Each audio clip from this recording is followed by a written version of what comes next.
அமைச்சர் செந்தில் பாலாஜிக்கு வழங்கப்பட்ட பிணையை எதிர்த்து தாக்கல் செய்யப்பட்ட சீராய்வு மனுவை உச்சநீதிமன்றம் தள்ளுபடி செய்து உத்தரவிட்டுள்ளது. சட்டவிரோத பண பரிவர்த்தனை வழக்கில் கடந்த ஆண்டு ஜூன் மாதம் அமைச்சர் செந்தில் பாலாஜி அமலாக்கத்துறையால் கைது செய்யப்பட்டார். இந்த வழக்கில் ஓராண்டுக்கும் மேலான சட்ட போராட்டத்தை தொடர்ந்து கடந்த செப்டம்பர் மாதம் உச்சநீதிமன்றம் செந்தில் பாலாஜிக்கு நிபந்தனை பிணை வழங்கி உத்தரவிட்டது. இதனைத் தொடர்ந்து செந்தில் பாலாஜியால் பாதிக்கப்பட்டதாக கூறப்படும் ஒய் பாலாஜி என்பவர் உச்சநீதிமன்றத்தில் சீராய்வு மனு ஒன்றை தாக்கல் செய்தார். அதில் செந்தில் பாலாஜி பிணையில் வெளியே வந்தவுடன் அமைச்சராக பதவியேற்றுள்ளதாகவும் இதனால் சாட்சிகள் கலைக்கப்படும் அச்சம் இருப்பதால் அவரது பிணை உத்தரவை ரத்து செய்ய வேண்டும் எனவும் மனுவில் குறிப்பிட்டிருந்தார்.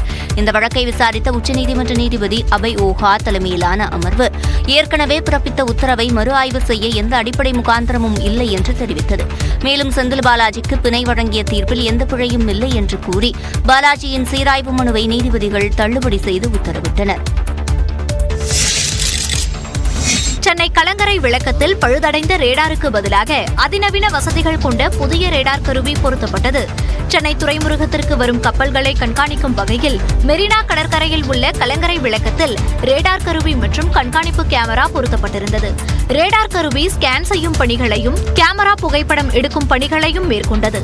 கடலோர பாதுகாப்பு படையின் கட்டுப்பாட்டில் இருந்த ரேடார் கருவி கடந்த சில தினங்களுக்கு முன்பு பழுதானது. அதிகாரிகள் மற்றும் நிபுணர்கள் அதனை சரி செய்ய முயற்சி செய்தும் பழுது சரி செய்யப்படவில்லை. ரேடார் பழுதால் சென்னை கடல் பகுதிக்கு வரும் கப்பல்கள் குறித்த தகவல்களை பெற முடியாத நிலை ஏற்பட்டது. இதனையடுத்து புதிய ரேடாரை வாங்க முடிவு செய்யப்பட்டது. அதன்படி பெங்களூருவிலிருந்து கொண்டுவரப்பட்ட ரேடார் 60 அடி உயரம் கொண்ட கிரெயின் இயந்திரம் மூலம் பொருத்தப்பட்டது. சென்னை கலங்கரை விளக்கத்தில் இந்த ரேடார் கருவி பொருத்தப்பட்டதை அவ்வழியாக சென்ற பலரும் நின்று பார்த்துவிட்டு சென்றனர். இதேபோல் மெரினா கடற்கரைக்கு வந்திருந்த பொதுமக்களும் இதனை ஆச்சரியமாக பார்த்தனர். தமிழ்நாட்டின் உரிமைகளை மத்திய அரசு தரவில்லை என்றால் தமிழ்நாட்டு மக்கள் உரிய நேரத்தில் தக்க பதிலடி கொடுப்பார்கள் என திமுக தலைவரும் முதலமைச்சருமான மு.க. ஸ்டாலின் தெரிவித்துள்ளார். இது தொடர்பாக அவர் விடுத்துள்ள அறிக்கையில், நாடாளுமன்ற குளிர்கால கூட்டத்தொடரில் திமுக எம்பிக்கள் தமிழ்நாட்டு மக்களின் குரலை வீறு கொண்டு முழங்கியதாக பாராட்டியுள்ளார். குறிப்பாக ஒரே நாடு ஒரே தேர்தல், மதுரை டங்ஸ்டன் சுரங்கம் ஆகியவற்றை ரத்து செய்யக்கோரி திமுக எம்பிக்கள் பேசியதை குறிப்பிட்டுள்ளார். அம்பேத்கரை உள்துறை அமைச்சர் அமித்ஷா அவதூறு செய்து இழிவுபடுத்தி பேசுவது பாஜகவின் பாசிச முகத்தை தோலுரித்து காட்டிவிட்டதாகவும் மு.க. ஸ்டாலின் தெரிவித்துள்ளார். அதானி விவகாரம், மணிப்பூர் கலவரத்திற்கு பொறுப்பேற்று பதில் சொல்லியே ஆக வேண்டிய அனைத்திலும் மௌனம் காக்கும் பிரதமர் நாடாளுமன்றத்தில் பாஜகவினரால் ஜனநாயகம் படாத பாடுபட்ட போது வேடிக்கை பார்த்துக் கொண்டிருந்ததாகவும் குற்றம் சாட்டியுள்ளார். ஒரே நாடு ஒரே தேர்தலை ஆணித்தரமாக எதிர்த்த நாடாளுமன்ற குரல்கள் எல்லாம் பிரதமர் மோடி தலைமையிலான மத்திய அரசின் செவிகளில் உரக்கவே விழுந்திருக்கும் என்ற நம்பிக்கை பிறந்திருப்பதாகவும் முதலமைச்சர் தெரிவித்துள்ளார். மத்திய அரசு தொடர்ந்து தமிழ்நாட்டையும் தமிழ்நாட்டு மக்களையும் ஓர வஞ்சனையுடன் மாற்றாந்தாய் மனப்பான்மையுடன் நடத்த முடியாது என்ற செய்தியை அழுத்தம் திருத்தமாக நமது எம்பிக்கள் கொண்டு சேர்த்திருக்கிறார்கள் என்றும் முதலமைச்சர் குறிப்பிட்டுள்ளார். காலிக்குடம் உருண்டால் அதிகமாக சத்தம் வரும் என்று இபிஎஸ்ஐ முதலமைச்சர் மு.க. ஸ்டாலின் விமர்சித்திருந்த நிலையில் டங்ஸ்டன் விவகாரத்தில் தாம் திருப்பி கேள்வி கேட்டும் நேரடி பதில் வரவில்லை என எதிர்க்கட்சித் தலைவர் எடப்பாடி பழனிசாமி தெரிவித்துள்ளார். அரசை விமர்சனம் செஞ்சு அவர் சத்தம் போட்டு சத்தம் போட்டு பேசினார், சபையில வாய்க்கிழியே பேசினார். அவைகளெல்லாம் ஒளிபரப்பாக இருந்தா ஆட்சியே கலைஞ்சு போயிருக்குமா, நம்ம ஆட்சி கலைஞ்சிருக்குமா? அவர் சத்தம் போட்டு பேசுனத டிவியில ஒழுங்கா போட்டிருந்தா இந்த ஆட்சியை கலந்து போயிருக்கான். என்ன ஒரு காமெடி இது! காலி குளம் உருண்டா சத்தம் அதிகமா தான் வரும். அதே போல நீங்க உருண்டு புரண்டு சத்தம் போட்டாலும் அதுல உண்மை ஒரு துளியும் கிடையாது. இன்னும் சொல்றேன், பொய் நெல்ல குத்தி பொங்கல் வைக்க முடியாது.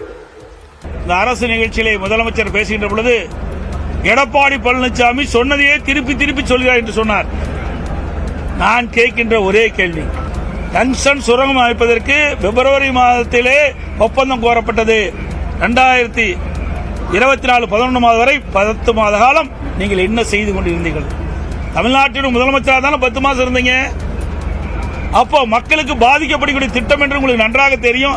அப்படி இருந்தும் ஏன் நீங்கள் மத்திய அரசுக்கு மக்களுடைய எதிர்ப்பை தெரிவிக்கவில்லை என்றுதான் கேள்வி கேட்டேன். அதற்கு பதிலே இல்லை. நெல்லை அருகே மருத்துவ கழிவுகள் கொட்டப்பட்ட விவகாரத்தில் மேலும் 2 கைது செய்யப்பட்டுள்ளனர். நடுக்கல்லூர் உள்ளிட்ட இடங்களில் கொட்டப்பட்ட மருத்துவ கழிவுகள் கேரளாவில் உள்ள தனியார் மருத்துவமனை கழிவுகள் தான் என்பதை அதிகாரிகள் உறுதிப்படுத்தினர். அதனைத் தொடர்ந்து பணம் வாங்கிக் கொண்டு மருத்துவ கழிவுகளை கொட்டியதாக சுத்தமல்லியைச் சேர்ந்த மனோகர் மற்றும் மாயாண்டி ஆகியோரை காவல்துறையினர் கைது செய்தனர். இந்த நிலையில் இவ்விவகாரத்தில் மேலும் 2 கைது செய்யப்பட்டுள்ளனர். திருவனந்தபுரத்தைச் சேர்ந்த கழிவுகள் அகற்றும் நிறுவனத்தின் மேற்பார்வையாளர் சிபின் ஜார்ஜ் மற்றும் சேலம் ஓமலூரைச் சேர்ந்த லாரி உரிமையாளர் செல்லதுரை ஆகியோரை சுத்தமல்லி காவல்துறையினர் கைது செய்துள்ளனர். அவர்களிடம் காவலர்கள் விசாரணை மேற்கொண்டு வருகின்றனர். இதனிடையே மருத்துவ கழிவுகளை கேரள மாநில மாசு கட்டுப்பாட்டு வாரியம் 3 நாட்களுக்குள் அகற்ற வேண்டும் என தென்மண்டல பசுமை தீர்ப்பாயம் விடுத்த கால அவகாசம் இன்றுடன் முடிவடைகிறது. மேலும் கேரளாவிலிருந்து சார் ஆட்சியர் ஆல்பர்ட் தலைமையில் குழு ஒன்று தமிழகம் வர இருக்கிறது. இந்த குழு குப்பைகளை முழுமையாக அகற்றும் வரை நெல்லையில் தங்கியிருக்கும் என கூறப்படுகிறது. திருநெல்வேலி மாவட்டத்தில் மேலும் ஒரு இடத்தில் மருத்துவ கழிவுகள் கொட்டப்பட்டிருப்பது கண்டறியப்பட்டுள்ளது. நெல்லை அருகே நடுக்கல்லூர், கோடகநல்லூர், கொண்டாநகரம் ஆகிய இடங்களில் கடந்த சில நாட்களுக்கு முன் கேரள மாநில மருத்துவ கழிவுகள் மூட்டை மூட்டையாக கொட்டப்பட்ட சம்பவம் தமிழகம் முழுவதும் பெரும் பரபரப்பை ஏற்படுத்தியது. இதற்கு பல்வேறு அரசியல் கட்சி தலைவர்கள் கடும் கண்டனம் தெரிவித்தனர். மருத்துவ கழிவுகள் கொட்டப்பட்டது தொடர்பாக சுத்தமல்லி காவல் நிலையத்தில் 3 வழக்குகளும், முக்கூடல் மற்றும் சீதவர்ப்பநல்லூர் காவல் நிலையங்களில் தலா 1 வழக்கு என மொத்தம் 5 வழக்குகள் பதிவு செய்யப்பட்டன. இந்த நிலையில் மேலத்திடியூரில் இந்து சமய அறநிலையத்துறைக்கு சொந்தமான இடத்தில் மருத்துவ கழிவுகள் கொட்டப்பட்டிருப்பது கண்டறியப்பட்டுள்ளது. இதனையடுத்து இந்து சமய அறநிலையத்துறை செயல் அதிகாரி அளித்த புகாரின் பேரில் முன்னீர்பள்ளம் காவல் நிலையத்தில் வழக்கு பதிவு செய்யப்பட்டுள்ளது. அலட்சியமாக செயல்பட்டு உயிருக்கு ஆபத்தை விளைவிக்கும் நோய் தொற்றை உருவாக்குதல் உள்ளிட்ட 4 பிரிவுகளின் கீழ் வழக்கு பதிவு செய்யப்பட்டுள்ளது. ஏற்கனவே மருத்துவ கழிவுகள் கொட்டப்பட்ட விவகாரத்தில் 5 வழக்குகள் பதிவு செய்யப்பட்ட நிலையில் மேலும் ஒரு வழக்கு பதியப்பட்டுள்ளது.